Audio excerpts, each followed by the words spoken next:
Carl DiStefano here. Got a great tune up here, Sweet Lorraine. It's a popular American song that was written in 1928 by pianist and composer Cliff Burwell, with lyrics by Mitchell Paris. And this was Mr. Burwell's only hit composition. And although Mr. Paris is best known for his lyrics to Stardust, actually Sweet Lorraine was his first hit song.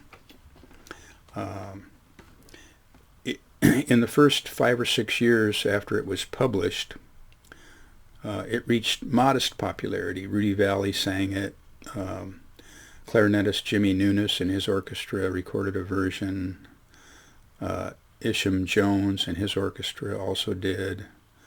In 1933, jazz violinist Joe Venuti made a recording of it. But in 1935, Teddy Wilson, a very famous piano player, he recorded a version that reached the Billboard charts. It reached number 17 for 1 week. So that was pretty good. But the artist that really cemented this song into the public's heart and mind was Nat King Cole. And there's a great story about Nat Cole and this song. He was playing in a club in Los Angeles, and up to that point he was not known as a singer. He did not sing. He actually maybe sang in the shower, but he didn't sing professionally. And he was a jazz pianist. He had a trio, and they were very well known, very popular. Played on the radio, performed all over the place, recorded, records, but not singing. And so he playing in this club, and a rather inebriated customer asked him to sing Sweet Lorraine when they were getting ready to play it. And Nat declined. He said, I don't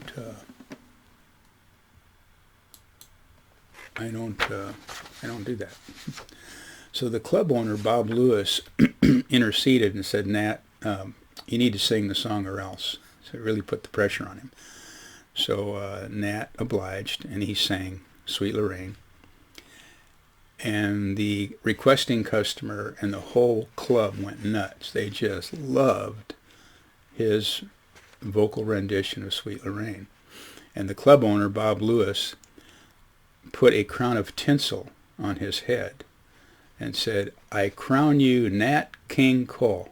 That's where he got his nickname, was from this club owner, for his wonderful performance of vocal performance of Sweet Lorraine. And of course then this marked his transition from jazz pianist to singer. And actually the public knows him more as a singer than they do as a jazz piano player, but he was an accomplished jazz pianist.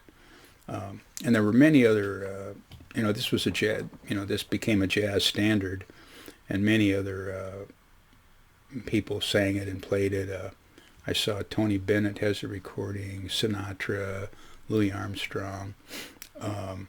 There's some great instrumental performances. Stefan Grappelli, Joe Pass, Count Basie, many others. And there are young jazz musicians today playing Sweet Lorraine.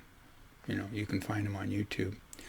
But of all the recordings that I've heard, the one that stands out the most is Stefan Grappelli's version of Sweet Lorraine that appears on an album that he made in 1975 entitled Violinspirations, where he is accompanied by the Diz Disley Trio, a Canadian gypsy jazz group, which is just a great group of musicians. And I mean, that's one of the most powerful albums I've ever heard. It is just a beautiful example of impeccable acoustic jazz. There's gypsy jazz players today that are playing great. I'll talk about them in another video and try to get you acquainted with them if you're not. But I'll tell you what, this album, Vile Inspirations, is well worth listening to. And I think one of my favorite tracks on there is Sweet Lorraine. So, what I'm hoping to do is pique your interest in this song, so you'll go listen to some of these great musicians, great performances of it. So here's my rendition of Sweet Lorraine. I just found joy.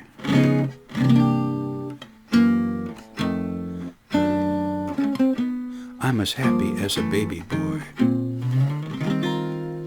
with another brand new choo-choo toy. Since I met my sweet Lorraine,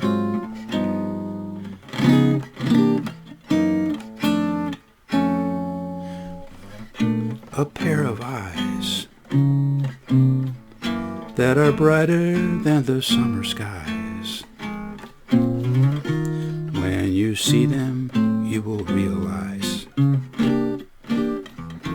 why I love my sweet Lorraine.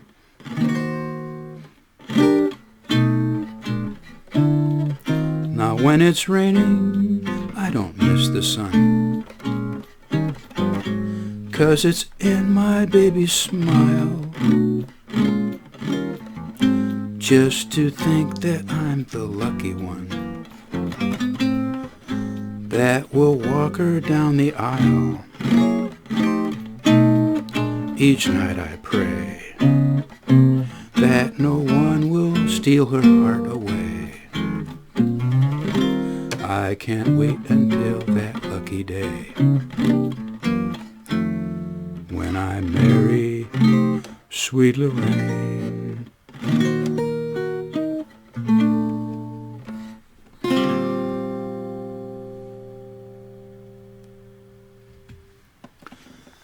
There you have it, Sweet Lorraine.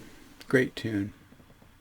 Go listen to some of those performances, especially Stefan Grappelli's.